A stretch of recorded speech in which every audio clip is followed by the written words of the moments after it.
All right, class. So today we're going to go over the Unit 4 and lecture. So let's get started. Okay, so Unit 4 is all about getting a job. And we're going to go over pretty much all the lessons. In this unit, though, we will skip over reading and we will do writing. So let's get started. Okay, so let's start off with the lessons. So as you know, lesson 1 will go over vocabulary, and it'll pretty much go over words that qualify what a good employee is. For example, someone who gets to work early or on time, someone who works really good and fast, things like that. So we're going to focus on vocabulary words that show qualities of a good employee. Then in lesson 2, we're going to go over listening and speaking, and we're going to talk about work experience. So work experience is just your history of your work. Let's say when you were young, you worked at McDonald's, and then you got a job at a warehouse, then you got a job at an office, and that is your work experience. You worked in fast food, you worked at a warehouse, so logistics, packaging, stocking, and now you work in an office space. So we're going to practice that in our listening and reading. For grammar in lesson 3, we're going to talk about the present perfect, and we're going to focus on questions using the words ever and never. We'll go into more detail when we get to that lesson. Lesson 4, as we said, we're skipping that. We are not doing the reading on lesson 4. We're actually going to go straight into listening and speaking again, and we're going to talk about describing your work history. So just like we mentioned in lesson 2, where we're going to talk about your work experience, that someone worked at a McDonald's, then worked at a warehouse, now works at an office. We're going to talk about how you would describe your history of work. Then moving on to lesson 6, we're gonna continue with present perfect, but we're gonna talk about statements or sentences using for and since. As we'll continue, we'll also hit our our reading interviews, which are actually gonna skip that as well. We're gonna skip lesson 7, and we're gonna go straight to writing. In writing, which is lesson 8, we're gonna learn how to write a cover letter. So a cover letter is it's a letter or an email now that someone writes to a company that they want to work at, just explaining that they're interested in getting a job there. Then in lesson 9, we're going to move back to listening and speaking, and we're going to talk about the past and the present. So how do we pronounce those words? How do we say them in sentences? Then we're going to go towards the end to lesson 10, and we're going to go back to grammar, and we're going to focus on the past tense, but we're going to use the phrase used to in our past tense. And then finally, lesson 11, I'll go over it here in the lecture, but we won't do it in the book. Be positive. Just like at any job or any setting, you always want to have a good attitude and being positive about your experience. So we'll talk about that tonight. Okay, so vocabulary. Again, our vocabulary in this unit is going to be all about what makes a good worker. For example, coming to work on time, working hard, working well with others, and working fast. Those are all good qualities for an employee to have. And when we do the book in next week, we'll go over those vocabulary words. Then when we go over to listening and speaking, we are going to have a language note. I don't know if you remember, I mentioned that we're going to look at a cover letter in part 8. Well, part of this will be in our lesson 2. The phrase "to whom it may concern" is a common greeting that you use in an email or letter when you do not know who is getting the letter. So let's say you are applying for a job and you want to reach out to the company to tell them that you're interested, but you don't know who the supervisor is, you don't know who the manager, you don't know who will get your letter, you don't know their name. You can start the letter by saying to whom it may concern, so that whoever receives it knows that it can be to anyone who is part of that process. So we'll go a little bit over that. Career awareness. So one of the careers you're going to see in this unit is technicians. So what are technicians? Here's a picture of one. The person who comes and fixes your electricity whenever there's a blackout or the weather's bad and your cables break, that's a technician. The person who comes and hooks up your internet, the AT&T person, they're a technician. So technicians usually fix things such as equipment, machinery, or appliances. They work in homes, factories, or repair shops. They have to have good problem solving skills and know how to use tools. They also normally require training at a vocational school and on the job experience. Um, so technicians is a really good career. Another way to think of a technician is, let's say you have your machine washer and it breaks down. You have to call the company to send a technician to come and look at it and fix it.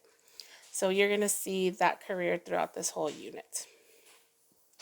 Then when we move on to grammar, we are going to use the words ever and never. So ever is an adjective and it means anytime in your past. So for example, it's going to describe a verb that you did at some point in your past that is not today. So let's say that when I was a little girl, I used to ride a bike to school every day. That's something that I did in the past, but I do not know that. And you usually only use this adjective of never in a question. So, for example, someone could ask me, have you ever ridden a bike? They are asking if at any point in my life in the past did I ride a bike. So, we're going to learn how to use that in our questions. Then we have never. It's also an adjective and it means no time in your past have you done this verb. Never ever. So usually you say that in a response. So let's say someone asks me, have you ever ridden a bike? I could answer, no, I have never ridden a bike. Basically, I'm saying no, there is no history of me doing it. We'll practice this more when we meet next week, but that's how we're going to use ever and never. So continuing with grammar, we are going to look at the present perfect. So how do you use the present perfect? This one's going to be one of our hard ones to practice in grammar. It's all about the past, but notice there's going to be a lot of changes on your past. So present perfect has two things. They always use have or has, and then they use the past participle for your verb. So if we look at the example here, we have our verb, we have our have or has, and we have our subject. That is how we break down. And notice it changes every time depending on your subject. So if our subject is I, you, we, or they, we use have. If the subject is he, she, or it, we use has. That is how we're going to tell the difference between them.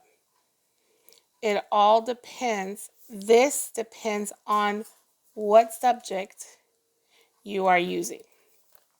Now, your past participle is just your verb in the past tense. This right here, eaten, is an irregular verb. The base verb is to eat. But when we move it to past, it becomes eaten. Here are some common examples that you'll see, and these do have contractions, and I'll explain them as we go. So one example is, yes, I've eaten sushi before. We know that I've is just I have. So don't be thrown off by the contraction. Another example, we have or we've already seen that movie. He's or he is just woken up. She is or she's forgotten her cell phone. So here we have, he has,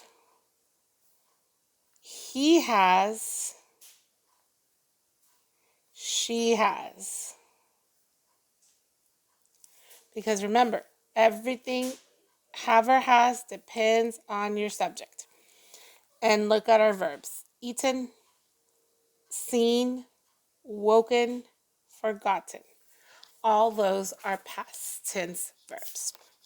This is just a little view. We're going to go over it and practice it when we meet next week in the book.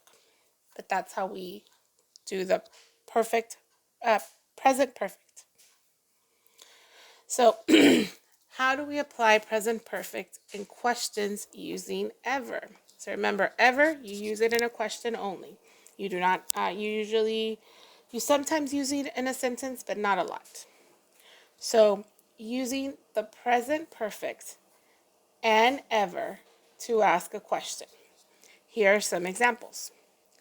Have you ever taken dance classes?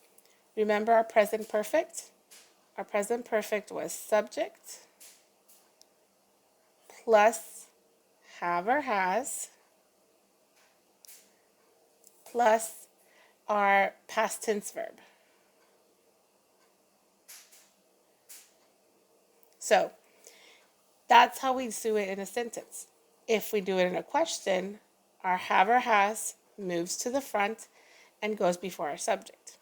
So here we have our subject is you, which means we use have. Have you, then we throw in our ever. Past tense of take is taken, and then whatever the rest of your sentence is. Have you ever taken dance classes?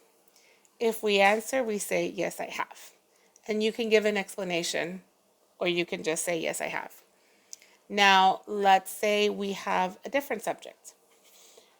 We have the subject of your brother. Your brother falls in the he or she category, and for that, we use has. Now, again, when we say a sentence, we do subject, have, has. But because it's a question, have, has goes first.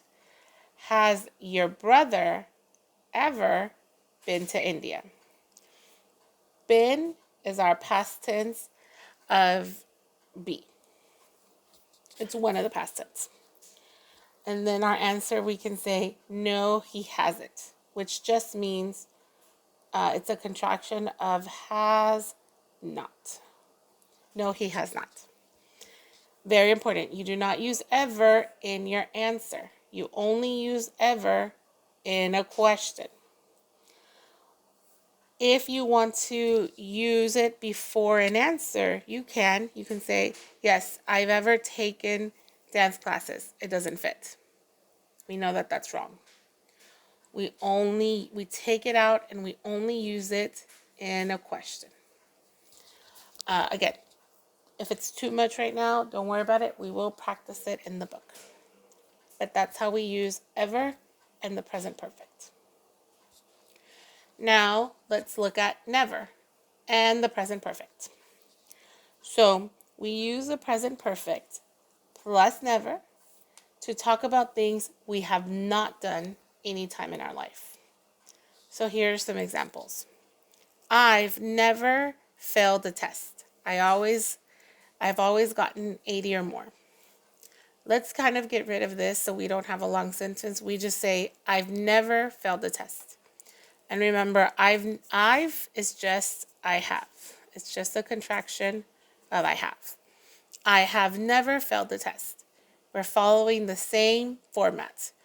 We have our subject, our have has, then we have never, and then at the end we have our past tense verb with the ed because it's past tense. I, subject, have, never, and then failed is our verbs. And then whatever your rest of your sentence is. Let's look at the second example. Samantha, that's my subject, has, because it's a she, never, and then our verb, been surfing. And that's our past tense verb. She's afraid of the ocean. Let's look at another one. We've never studied Italian. We studied French and Spanish in school, but Italian wasn't available. Now that's a long sentence. Let's get rid of the rest of it. Let's just do a short sentence. So we have we've, which is we have. It's just a contraction of we have. Never studied Italian. We is my subject. Have is what we're going to use for our be.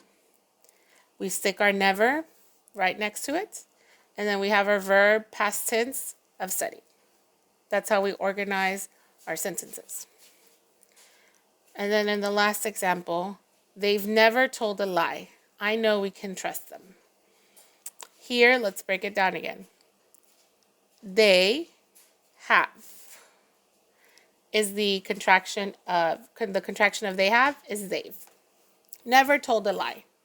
Now let's get rid of this so we can make it easier. They've never told a lie. Subject, they. That means we're going to use have. Then we have our never. Told is my past tense verb. So told is the past tense of tell. We follow the same sentence. That's how we use the present perfect with never. Okay, so whenever you're having conversations, a good thing to remember is to always begin with a question. We kind of talked about this when we were learning about small talk. But here we want to know about people's past. You're meeting someone, you want to know what they've done in their past. You want to know their history. So ways to ask questions about their past is by using the simple past.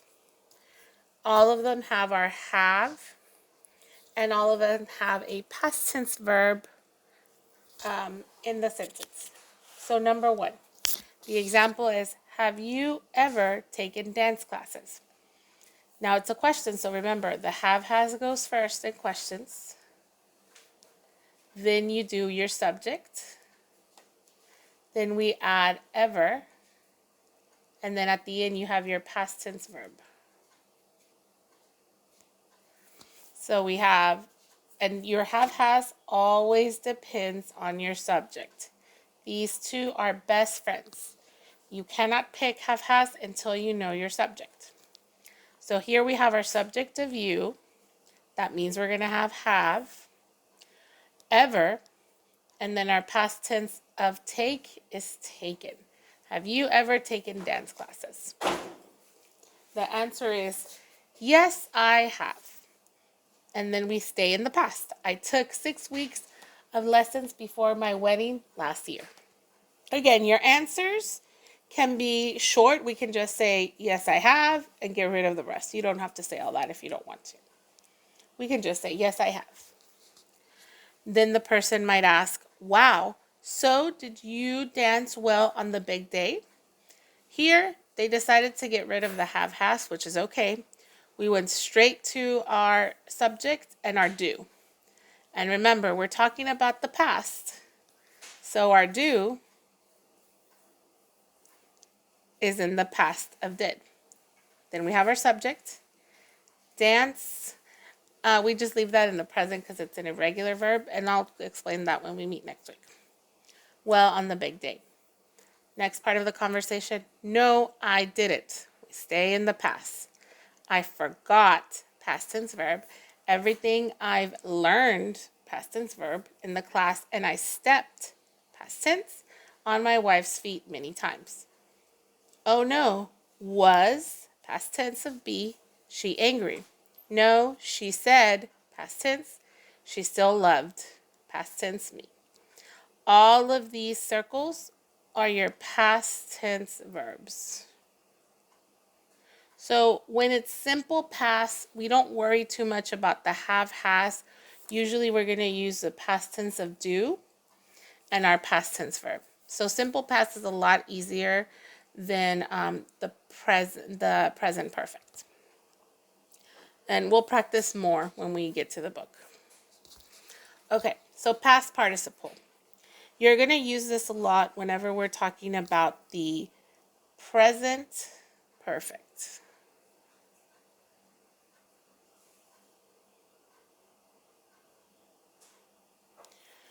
That's when we use the past participle. Important things. When you're using past participle, it's always in third person. It's a past tense verb. And when you make your verb, you add ed, a d, or a t to the end. Turning your past verbs by adding a helping verb. So, what makes it a past participle is you add the have, has, was, were, or had in front of your past tense verb. That's what makes it different. So, for it to be a past participle, it would say, I have danced. This is a past participle because we have the have in front of it and the past tense verb. If I just say danced with nothing helping it in the front, it's just simple past. That's how you know the difference. Past participle, simple past. So whenever you're looking at it and you don't know if it's a past participle or simple past verb, look at the word in front of it. Does it have has, have, was, were, or had in front of it? If it does, you know it's a past participle. So let's look at a couple of examples. We have our verb kick, simple past, kicked with the ed, past participle, have kicked. We have jump, base verb, simple past, jumped, past participle, have jumped. Then we have our last verb, touch, base verb, past, touched with the ed, past participle, have touched. Or if we didn't want to say have, we could have said has touched, has jumped, had jumped. Any of those would work. But that's how you tell the difference between a past participle and the simple past. So let's look at a couple more examples. So here we have all of these are in the present. I help my friend. If I want to make it simple past, I say I helped my friend. If I want to make it past participle, I add my have. I have helped my friend. Present, I make a cake. Simple past, I made a cake. Past participle, I have made a cake. Let's look at some more. He finishes with the project. Present. Simple past, he finished with the project. Past participle, he was finished with the project. And then the last example, we have she takes, for present, she takes her son to the hospital. Simple past, she took her son to the hospital. Past participle, she has taken her son to the hospital. That's how we know the difference. All of these verbs right here are in the present. We don't change anything. Simple past, we just make the verb past tense by adding the ed, or if it's in a regular, we change it. To make it past participle, we add have, was, or has. That's how you know the difference between the three. Okay, so now irregular verbs. You know that the English language is full of irregular verbs. So you don't have to know them all. When we go through the book, if I see any irregular verbs, I will tell you which ones they are. So don't be upset if you don't know them. You're not expected to know them all at level 3. But here's an example of some that you might see. So irregular verbs usually end with a D, a T, or an N when we change them to past. So let's start with some irregular verbs. So here we have the base verb, blow, freeze, and go. This is the base verb. It's just a simple verb. No changes, nothing, but they're irregular. These are verbs that when you change them to the past, they're going to change. But they change a lot.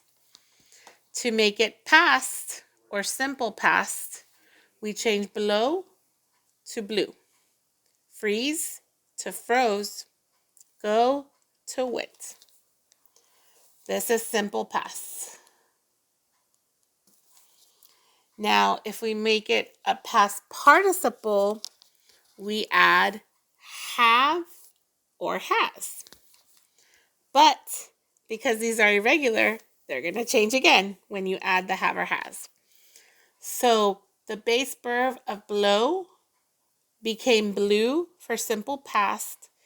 And to make it a past participle, we add has, it changes to blown or have blown. Both of them are the same. Freeze is our base verb. To make it simple past, we change it to frozen or froze. To past participle, we change it to has frozen or have frozen. It changes 2 times. Now let's look at go. Our base verb is go. Make it simple past, we say went. Past participle, we add has gone or has gone. But we changed it again. You guys are not going to memorize these. I know irregular verbs are hard, so we'll practice them when we study the book. But just keep in mind, for irregular verbs, they're going to be one way for simple present or simple past, and then they're going to change again when it's a past participle.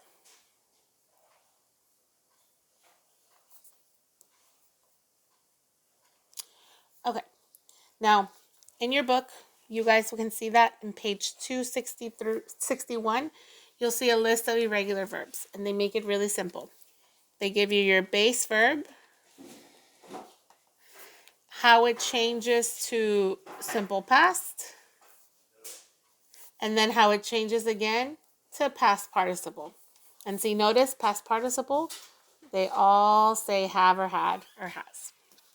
So look on page 261 in your book to see the irregular verbs. Okay, so we're skipping this part because we are not going to do the application in the book. All right, and we're gonna skip this. It's pronunciation, but we're gonna practice it in the book, so we don't have to go over it tonight. Career, let's skip that. We don't need to know. We all know what chefs do. They cook. You can skip it. Okay, so now we're going back to grammar, and now we're gonna look at using for and since. So when we say for, we talk about a period of time. You use it to talk about how long the time is. An example is Mario has been in this class for 5 weeks. Here's our for. And see, we say how many, how long? 5 weeks. That's how long he's been in class. So whenever you're wondering, how do I use for? It's because you're answering the question of how long, because you want to know the period of time. And if you see, we have Mario is our subject, and we have has been, that's a past participle, and then whatever's left over our sentence. Now, when we look at since, we're talking about a point in time. You use it to talk about a specific, if you look at time in a line, you're talking about a point. So let's say, for example, this is the time. This is the timeline. We are in February of 2023, and let's say our timeline started in February last year, 2022. Then we have, February, March, April, May, June, July, August, September, October, November, December, January. We have a whole year. When we talk about a point in time and use since, we say from this point moving forward is when something happened. How we would put it in a sentence? We say Mario has been in this class since November. When we say since, we're not saying how long, we're saying when did it start. That's what we look for when we use since. But we follow the same format. We have our subject, Mario, which is he. Past participle, has been. That's our past participle. And then whatever left over we have in this class since November. Now here we said Mario has been in this class for 5 weeks. We gave you how long it happened. Here we told you when he started. That is the difference.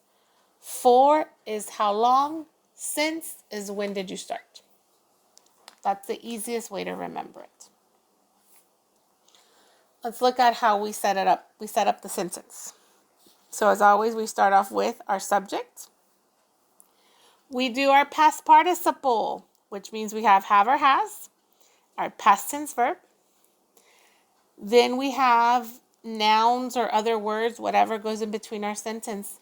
Then we put our for and since, and whatever's left over in your sentence. So remember, we always start off with subject, our past participle, and it's too long. Anything that's filling in our sentence, usually it'll be a noun. Then we have our number 4 will be our for and since, depending on what we're saying. If we want to know how long, for, or if we want to know when it started, when did it start, we use since. And whatever's left over with the sentence. That's how we set up our structure of the sentence. So let's look at an example. We have our subject, they, our past participle, have, because our subject is they. Remember, these two go together. So because subject is they, we use have. Been studying, all together, is our past participle. They have been studying. Our noun, we have a noun here, is English. And then we want to know how long. That is what we want to know. And because we want to know how long, we're going to use for. For, and whatever's left over of the sentence.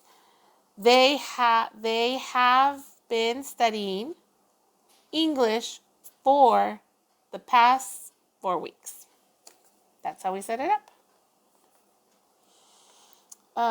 We can skip this one. We're not going to go over that. Okay, so now let's look at a different grammar. Now we're going to look at used to. Used to means something, a verb or action that you did in the past, but you do not do it anymore. So let's look at some examples. Let's talk about things you did in the past. An example would be, they used to sing in the rain. Look how we have it set up though. We have they, our subject, used to, and then our verb. What do we see about the verb when we say used to? It is a base verb. We do not change it. So, unlike the past participle or the simple past, where the verbs change, they do not change when we put used to, because used to is making our sentence past. It does all the work, so we can leave our verb as a base. Whenever you write sentences with used to, it's usually to express that you did something in the past, but you do not do it anymore. Again, keeping with our same example of the rain, they used to sing in the rain, but now they sing indoors. It's just a way to show you how the sentence can get longer. Let's look at the structure for that. So we have, as always, our subject. Then we have our used to. That's doing all the work for us. It's making our sentence past tense. That means our verb, which comes next, can be a base verb. We do not need to change it. And then the rest of your sentence, whatever you're saying. I used to study at home. So we have subject, used to, base verb, and whatever's left in your sentence. That's how we set up used to. Used to is easy because it does all the work for us and we don't have to change the verb. Let's look at it some more. So we tell someone, I used to study at home. If you're having a conversation and you tell that to someone, they're going to ask you why or what do you do now? So let's say we want to make our sentence longer. We keep the same thing. Our subject, our verb, our used to, our verb. I used to study at home, comma, but now I study at school. So if we want to tell someone what we did in the past, but we don't do it anymore, we tell them what we're doing now in the present, we just add comma and but. Comma, but now I study at home. It's pretty simple. We just start our sentence in the past and say what we do in the present. We can skip this hotel awareness or career awareness. Okay. And then the last part, be positive. So this would be lesson 11, which we're not going to practice in the book, but I will tell you about it. Be positive. It is just a phrase that people say or do. It just means to have a good attitude. This is very specific to work at work and at school. Just being happy and pleasant and nice is something that everyone wants to do, because if you're positive and happy doing something, it usually gives you better results. That's it. So that's what they talk about, is how to have a positive attitude at work. So I believe that's it. Yes, we're not in class right now. You're watching this in a video, so we'll do the practice next week when we meet up for class. Again, remember for those of you watching, when we start class next week, on Monday and Tuesday, we'll do the practice for Unit 3. On Wednesday and on Thursday, we will do Unit 4, which is the one you just watched the lecture for. I will have extra days for lab next week. Friday, I will open up the lab for those that want to come at 7 p.m. And then next Saturday, what Saturday will it be? If I'm not mistaken, let's see, what Saturday is that?